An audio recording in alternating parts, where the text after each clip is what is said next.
வணக்கம். கோவை டிவிக்காக உங்கள் மனிஷா. நம்ம ஈரானுக்கும் இஸ்ரேலுக்கும் நடக்கிற வார் பத்தி பார்த்துட்டு இருக்கோம்ல. என்ன தலைவரே இந்த பக்கம் அப்படிங்கிற மாதிரி ஈரானோட பிரசிடென்ட் ஆகிய இப்ராஹிம் ரசி பாகிஸ்தான் வந்திருக்காரு. இவர் இதனால என்ன சொல்லியிருக்காருன்னா, நாங்க நார்மலா தான் இருக்கோம், பெரிய வார்லாம் இல்ல, நாங்க நார்மலா இருக்கிறத காட்டுறதுக்காக தான் 3 நாள் சுற்றுப்பயணமா பாகிஸ்தான் வந்திருக்கோம் அப்படின்னு சொல்லியிருக்காங்க.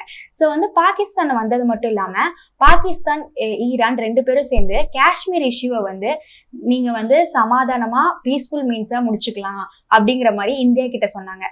இந்தியா அதை என்கவுண்டர் பண்ற ஸ்டேட்மெண்ட் மாதிரி இது ஏற்கனவே ஒரு இன்டர்னல் அஃபேர். இதுல எக்ஸ்டர்னலா நீங்க ஃபாரின் கண்ட்ரிஸ் இதை பத்தி பேசாதீங்கன்னு முன்னாடியே சொல்லியிருந்தோம். நீங்க இதை பேசாதீங்க அப்படின்னு சொல்லிட்டு ஈரான் கிட்டயே சொல்லியிருக்காங்க. இதுல பாகிஸ்தானுக்கும் ஈரானுக்கும் ஏன் இந்த இது வந்ததுன்னு பாத்தீங்கன்னா, நம்ம இந்த வருஷம் ஸ்டார்டிங்லயே ஒரு சின்னதா ஒரு போர் வந்திருக்கு பாகிஸ்தானுக்கும் ஈரானுக்கும். அந்த போரை நாங்க இப்ப சமாதானமா இருக்கோம், நாங்க இப்ப நல்ல ரிலேஷன்ஷிப்ல இருக்கோம்னு சொல்றதுக்காகவும் வந்திருக்காங்கன்னு சில பேர் சொல்லியிருக்காங்க. இதற்கு நடுவுல யூஎஸ் வார்ன் பண்ணிருக்காங்க பாகிஸ்தானை, இந்த மாதிரி நீங்க ஃப்ரீ ட்ரேட் எல்லாம் தராதீங்க, இது ஒரு பொட்டன்ஷியல் ரிஸ்க் அப்படின்னு சொல்லியிருக்காங்க. என்ன நடக்க போகுது அப்படிங்கிறத பார்க்கலாம். Stay tuned with Kovai TV.